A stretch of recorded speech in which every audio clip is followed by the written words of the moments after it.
Hello, everyone. Welcome. It's 7 o'clock here in the morning. So glad you're here.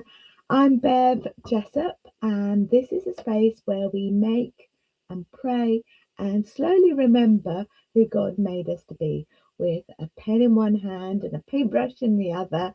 That is the place we're at. So, wherever you're watching from, drop me a hello. And if you're watching on replay, drop me a hello as well and tell me where you're coming from. I'd love to see your name come up. Okay, so come as you are. This is what I'm going to share today. And I mean that with my whole heart. You do not need to be tidy. You do not have to have it all polished. And I've got my makeup in at 7 o'clock in the morning, but you can come just as you are. And in a good mood, or whether you're in a bad mood, you've just woken up, or whether it's late at night, wherever you are, you're really welcome here. So Jesus said in Matthew 11, verse 28, "Come to me, all of you who are weary and carry heavy burdens, and I will give you rest." And that is an invitation over this whole series. Come as you are. So I'm doing an 8-week series called Created to Dream, and this is week 1. So welcome, everyone. Okay, so let's get to it. I'm going to share my screen with you. Hopefully you will be able to see it in a minute. There you are. Just pop that off. Okay, so we are in a series. Can you all hear me? Just drop it in the chat so I can make sure that you can hear and see me okay. So I made this series for someone specific.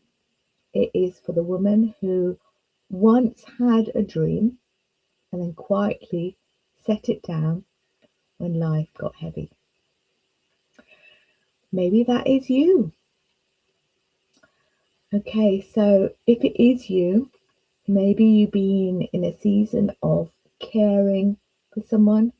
Maybe your job has ended, or you've gone into retirement.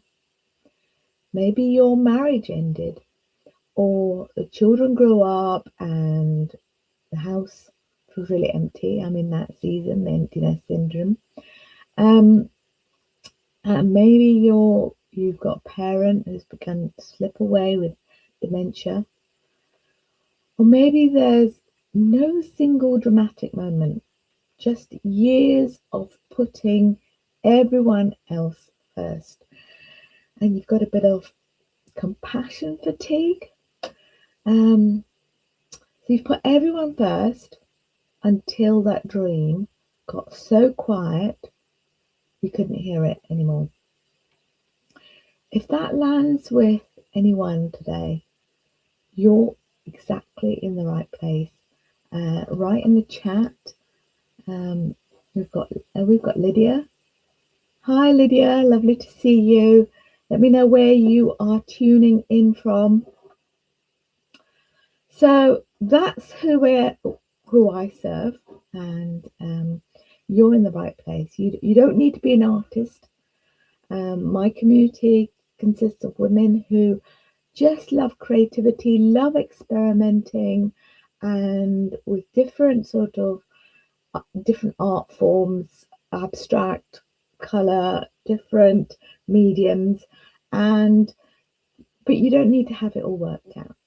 Okay, you just need to be willing to think, well, I know I've got creativity inside of me, and I want to connect that creativity with my faith. Hello, Tammy from Las Vegas. Tammy, it must be really early in the morning, like 2 o'clock in the morning or something there. Let me know if that's right, if I've got my time zone right. So I just want you to think about a verse. We've got Psalm 55, verse 22. Give your burdens to the Lord, and he will take care of you. You have carried a lot. Let me know in the chat, what have you carried Did any of those things resonate with you? A marriage ending, a particular type of season. Um, and this morning, you can start to set some of those dreams and those burdens down as well. So Tammy tells me it's 11. Is that right? Is it 11 p.m.? Ah, okay. So a different part of. And we've got Linda in Canada. Welcome, everyone. It's really lovely to see you all. Okay, so here's the shape of our time over the next 8 weeks. I am super, super excited. And I love this slide because it just shows things growing, doesn't it? So it shows it as growing thing because that is exactly what it is. 8 Fridays, one journey. We start in the dark soil and we end in the full bloom. Okay, so if you can see all those stages, we start in the dark soil, which is where we are at the moment, week 1, and we begin by naming the loss. That is what we're going to talk about this week. Next week, we'll be laying down the foundation, and then we'll walk through the 6 phases God so often uses to grow a dream in us. So the first stage 3, is to dream. Stage 4, decision. Stage 5, delays. Stage 6, difficulties. Stage 7, dead ends. And stage 8, deliverance. Okay, so I first met this beautiful framework from Rick Warren's book, Created to Dream. So all the credit goes to Rick Warren. In the description on my YouTube channel, if you're watching from YouTube, you will see the link for that. Okay, and I've also been reading Bob Goff's Dream Big too. So that's in the link as well. Both books are linked below. And here's the lovely part. From next week, I will paint a picture every single Friday, and each one builds on the last one until by the finale, they come together into one whole garden. So if you can bring your paints, bring your sketchbooks or whatever, and you can paint alongside me. I'll give you some journaling prompts and have a think about what you are dreaming about. And you can see the QR code somewhere up here. That is where you can get the link for the workbook, which is creativesoulspace.com/dream, and you can get the workbook that goes alongside this live stream. So I want you to think about it. You are not behind, okay? You are at the beginning, and a seed in the dark is not a dead thing, is it? It is a beginning thing. So let's think about that verse in Ecclesiastes, verse 1. For everything there is a season, a time for every activity under heaven. So even this season, whatever season it is, even the waiting one is a season, isn't it? It's a waiting season. Welcome, Francis. Francis is in Southampton.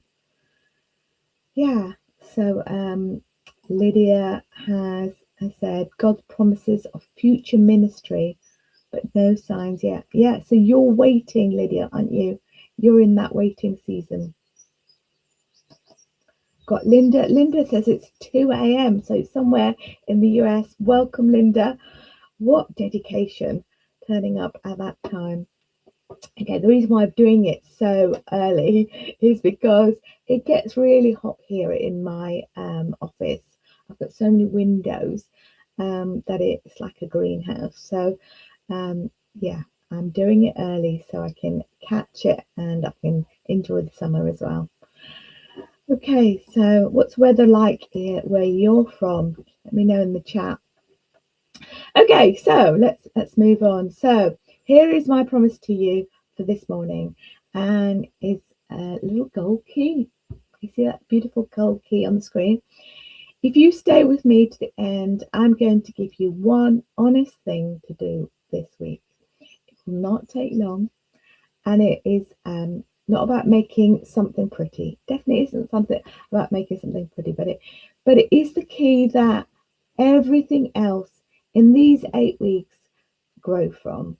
One honest thing, and it changes everything that comes after. So stay with me. It is definitely worth it. So I want you to think about this. We so often think the key to moving forward is trying harder, like work, work, work. And we live in a kind of community, in a culture that is like hustle, hustle, hustle, isn't it? So this week, the key is telling the truth. That is gentler than you feared and braver than it sounds, okay? And I want you to think about the verse, Psalm 51, verse 6. And God says, desires honesty from the womb, teaching me wisdom even there. So he's not talking about performance. He's not talking about being on your best behavior. He's talking about you being honest with him. Just pouring your heart to him. I mean, he knows what's in our heart anyway. So let's just be honest. And you can do that through journaling and prayer. Linda says it's been very hot there. Temperatures 28. Yeah, we've had temperatures up to 40 here last week. It was unbearable.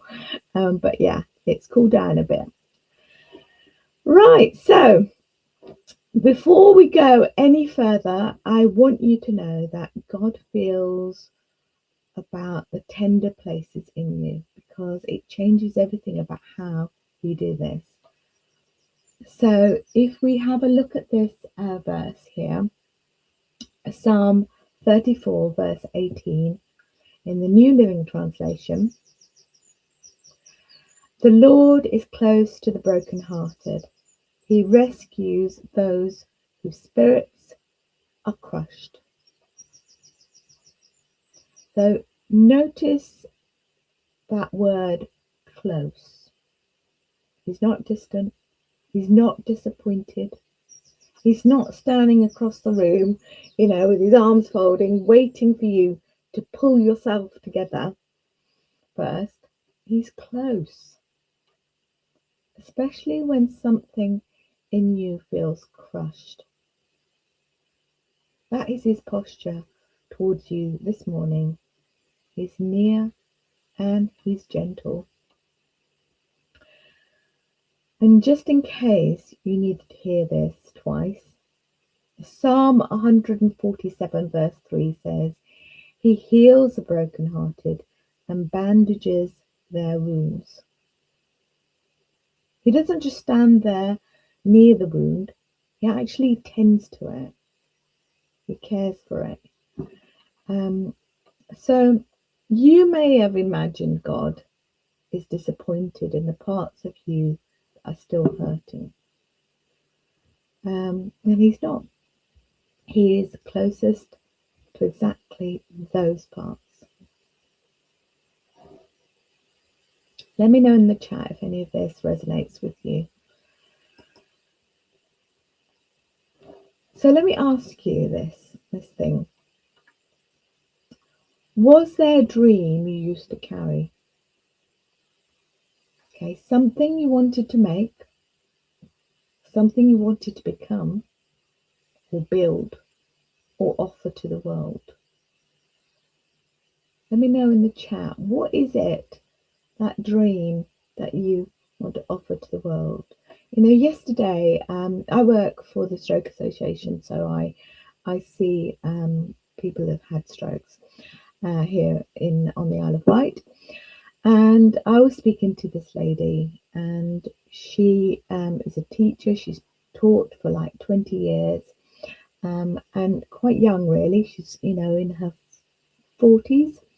when she's had this stroke, and she works in a school that would be really demanding for her at the moment because she's getting these dizzy spells, and and she's working with children who are autistic. So, you need to be on your guard. You need to. I used to be a speech therapist, so I know what it feels like. You almost feel like you need to have eyes at the back of your heads, because something might kick off. And yet, she's had an occipital stroke, so she's had problems with her eyes, and that's what causes the vertigo and things like that. So she's not 100% at all. And I said to her, if I gave you a magic wand, but given that you still got the effects of a stroke, you still got fatigue, what would you do with that? Now, I didn't ask her to dream, like I'm asking you now. What is in your heart? What is that dream? But I asked her, if you had that magic wand, what would you want to do? And she'd said, I really want to create like workshops for kids. And she'd be wonderful because she's worked as a teacher. She knows how to handle kids, but she would be making things, creating things, and spending time with just a few kids who could, who might want to make something, and but there was fear in her voice, and she said, yes, but that's not going to pay the mortgage. So it's like, Lydia said, yeah, workshop for women. So it's really it's important to think about, what is that inside your heart that you're carrying that you want to build, to make, to offer to the world. And then I want you to ask yourself, why? Why do you want to do that? I asked her that question, and she said, I love creating things. I watch all these videos about other people creating things, and I wonder whether I can do that. So are you like that? And then life happens, okay? Life happens. And I want to say something really important about that. The dream didn't disappear, okay, because you stopped caring about it. It got set down, it got put to one side because your hands were already full. Perhaps you've experienced loss, perhaps you've lost your loved one, perhaps loss in a marriage or loss of a child or some sort of loss. You've had your hands full, okay, and you've been carrying something heavier. And there's no shame in that. But you've kind of forgotten yourself. You've forgotten what God has placed inside you. Why did He place that inside you? But that's not a failure. That very often is love. But it's worth naming, isn't it? It's worth naming what quietly got laid down. Because the thing you can name is the thing that God can restore. So in Proverbs 13, verse 12, it's so honest about this. This really struck me, actually, this verse. Hope deferred makes the heart sick, but a dream fulfilled is a tree of life. So if your heart has felt a little sick with waiting, that verse sees you, doesn't it? And it hints at what is coming. And in Joel 2, verse 25, God says, I will give you back what you lost. The years of locusts are not the end of your story. I want you to hear that again. The years of locust are not the end of your story.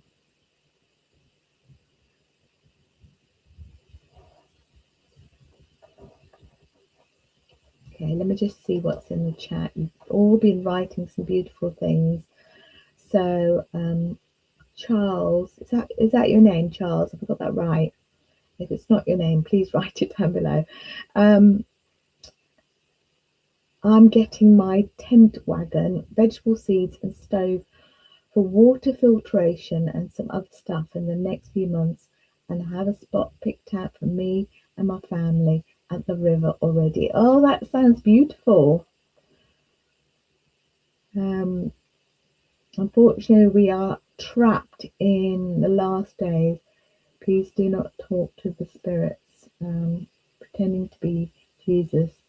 Get ready for the river at life. Do not get the mark. Do not take the mark of money. And then we've got Lydia saying to help women know their worth and beauty through truth and fun workshops. Oh, that's lovely, Lydia. Okay, so what sort of workshops are they going to be? Creative workshops? Are they different types of workshops? Let me know in the chat. I'd love to know. Okay, so now here is what I have noticed in my own life and in the lives of so many women I walk alongside in the creative sanctuary. The moment we even think about picking up a dream, back up again, okay, 3 uninvited guests tend to arrive at the door. The first one is fear. Fear that it's simply too late. Fear that I'm too old. It's too late for me. Someone like me. I'm too old. I'm too tired. I'm too far down the road. It's a waste of time. Fear of stepping out of our comfort zone. The second is guilt. Guilt for wanting something for myself when there is so much else to do for everyone else. And the third is shame. That quiet, heavy voice that says, you should be over this by now. What is wrong with you? Okay. Do you know any of these? Let me know in the chat if you know any of these or whether you know all 3 of them, because I know I do. I have opened the door to all of these, and I constantly have to give them back to the Lord because they are not from the Lord. That's what I want you to hear. They're not from the Lord. So I want to tell you something really important about who sent them. It wasn't God. So who could it be? Satan, your voice, maybe it's a past, maybe it's a family member or a friend or something, but it's not from God. Okay. Notice they're called guests. They're not called residents. Okay. They don't live in us. A guest can be shown the door. You can say, goodbye, here's the door, go away. These 3 do not get to stay in your life.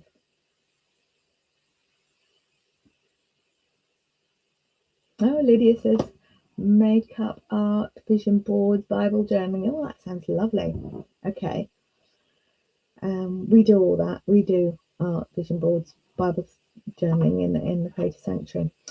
Okay, so let me know in the chat whether any of those 3 uninvited guests are ruining your dream. Put it in the chat whether any of those are ruining your dream. Right, that fear, that fear that, oh, it's too late, I'm too old, that is not a voice of God. That guilt for longing that I want to do more, but I feel guilty about it because I've got to go and visit my mum, or I've got to go and help so and so, and I feel so guilty that I want to do this instead. That is not from him either. And that shame, that accusing voice, that heavy shame, that has never once been the language God speaks over you.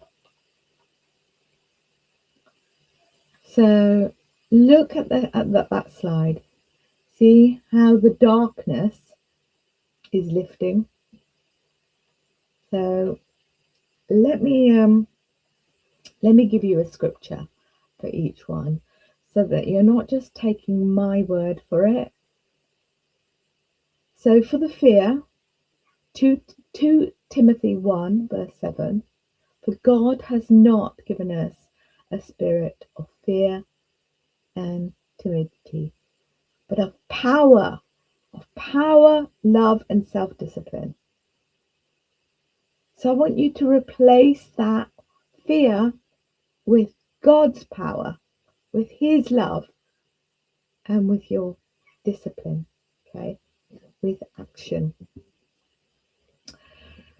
And for the shame, Romans 8 verse 1, for there is no condemnation for those who belong to Christ Jesus.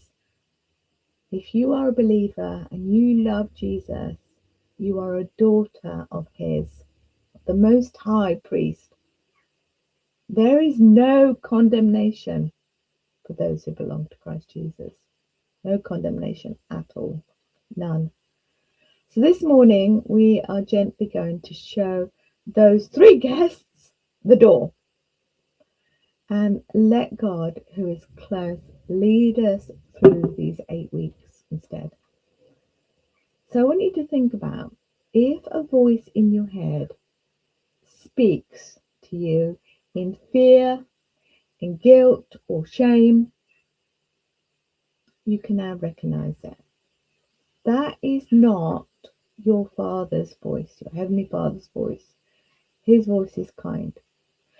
But I want you to now write down, what is that voice saying to you?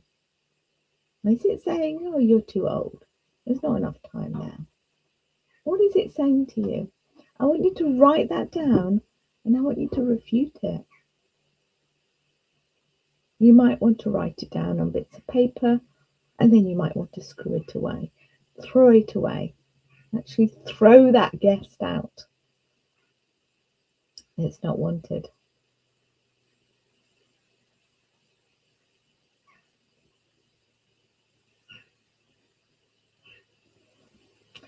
Okay, so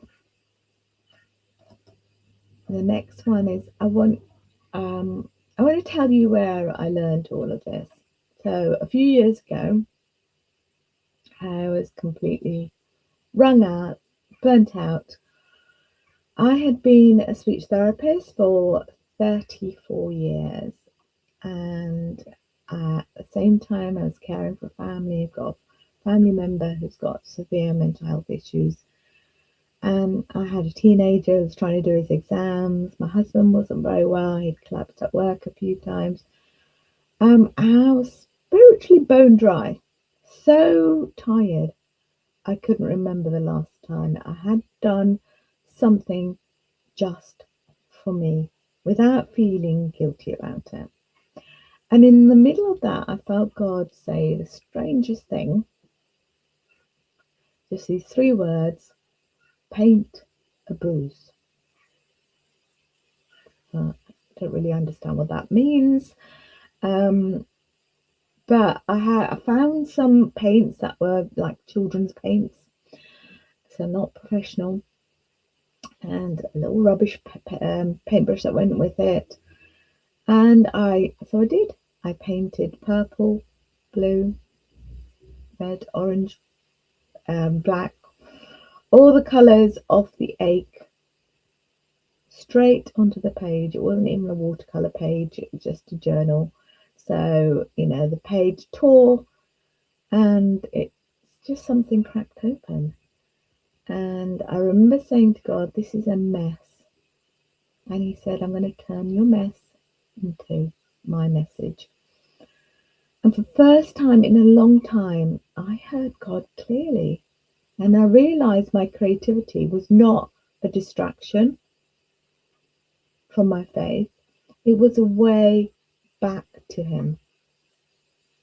That one honest, unpretty page became what I now call the spirit-led sketch method. And that's what we use inside the Creative Sanctuary. And it became this whole community of women coming together to rejoice in their creativity, spend some time on themselves, and not feel guilty that they were doing that, because God had given them that gift of creativity and even if it is just drawing a stick man, um, it's saying, God, I know I'm made in the image of you. You're God the creator. So therefore I am creative. It's having the courage to say that instead of saying, oh, I can't even draw a stick man. Because that's almost like saying the creativity you've given me, the way you created me in your image is not good enough. God doesn't make rubbish. He made you unique. And it started exactly where I'm asking you to start. Not with a masterpiece, but with truth. I was crying my eyes out for 3 hours. My husband didn't know why I was doing this, but I needed to bring it all out to him in an honest prayer. So it's honesty over aesthetics. It's naming the pain on the page, naming the pain on the paper, because that there is the exact place where healing begins. So in 2 Corinthians 12, verse 9, God said, my grace is all you need. We make so many things. We say, oh, I'm not good enough, I'm not old enough, I don't have enough finances, I don't think it's going to work. We say all these things, and he's saying, my grace is all you need. My power works best in weakness, not in the polished places, not when we've got it all worked out. If we had it all worked out, we wouldn't need him, would we? In your weak ones. So we don't need to start strong. We just need to start honest. Yes, Lydia, you can watch it later.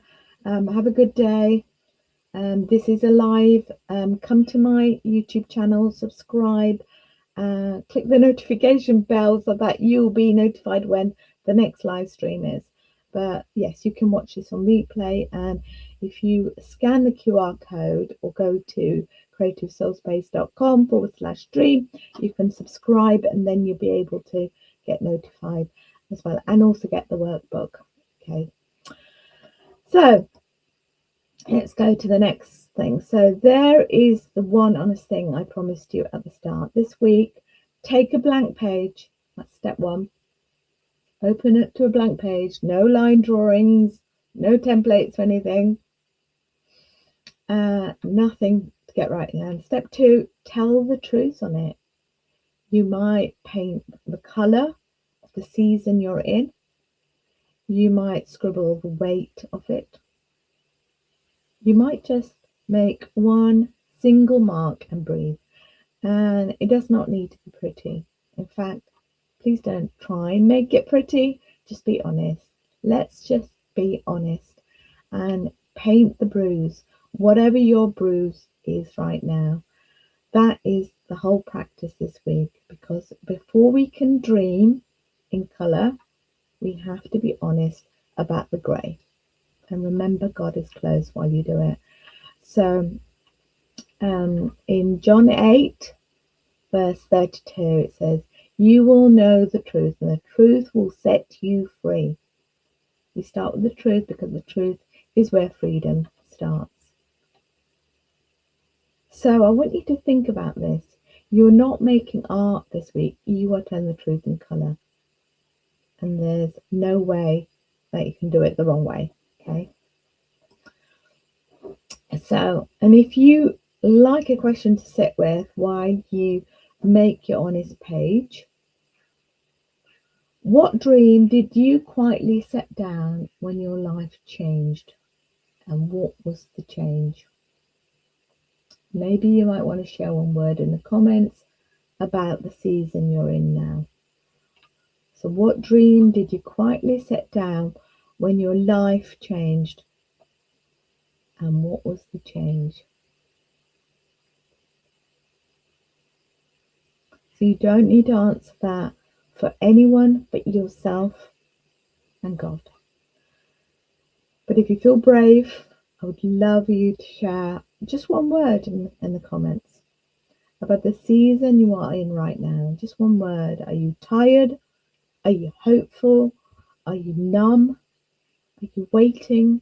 Whatever is true. Because naming it out loud in good company is where the healing starts. And when you see the words come in, I just want you to sit with that.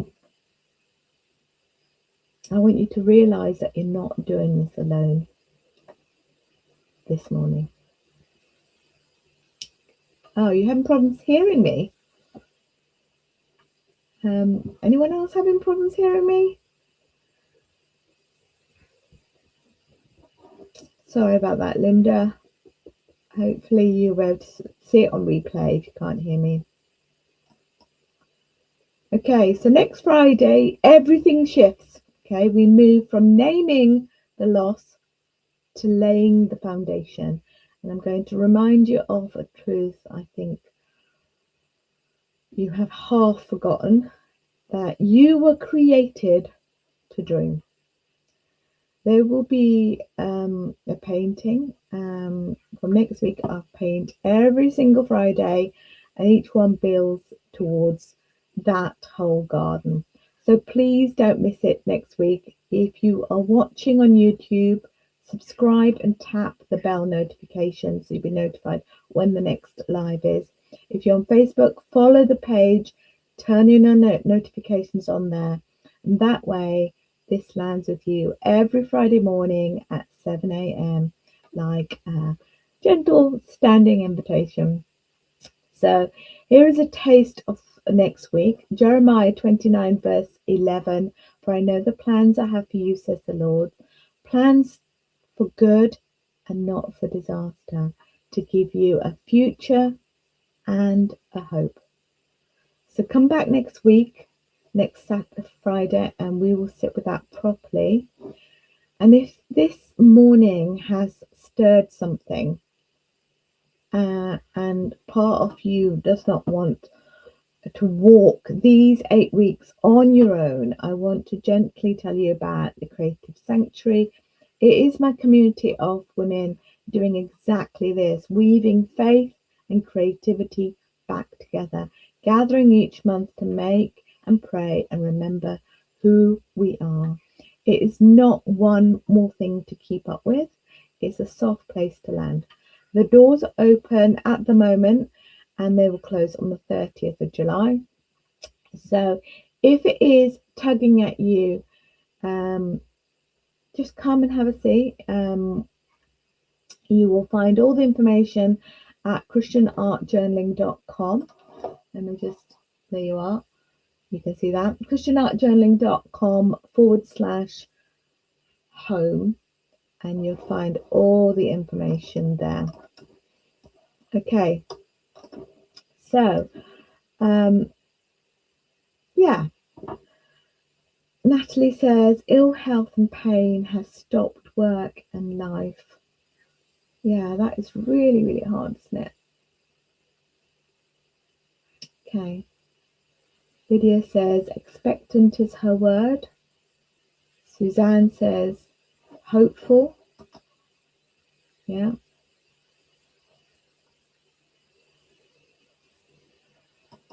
Okay, right, great. Any other words that come to mind? So before we go, let me bless you the way I always love to. So I'm going to read this really slowly. May the Lord bless you and protect you. May the Lord smile on you and be gracious to you. May the Lord show you his favour and give you his peace. Number 6, verse 24 to 26. So peace to you, all my lovely friends, especially in those tender places. Thank you so much for spending time with me this morning and for being brave enough to start that truth. That really took something, and I'm so proud of you. So do grab the free Dreaming Colour Companion that goes with this. Just go to creativesoulspace.com/dream. I put the link down below as well, so you can colour along with us. Bring your watercolours, whatever, pens and pencils next week. And if you've got a friend who's going through a hard time at the moment, let them know, give them this link, tell them about this channel, Creativity Released channel, and subscribe. It's not too late. I just want to say that to you. It's not too late. So yeah, so it's been really, really lovely to see you all, and I look forward to seeing you next Friday. Thank you so much for coming so early in the morning. Thank you, Linda. Thank you, Natalie, Lydia, Francis, all you lovely people. So yeah, it's been lovely to see you.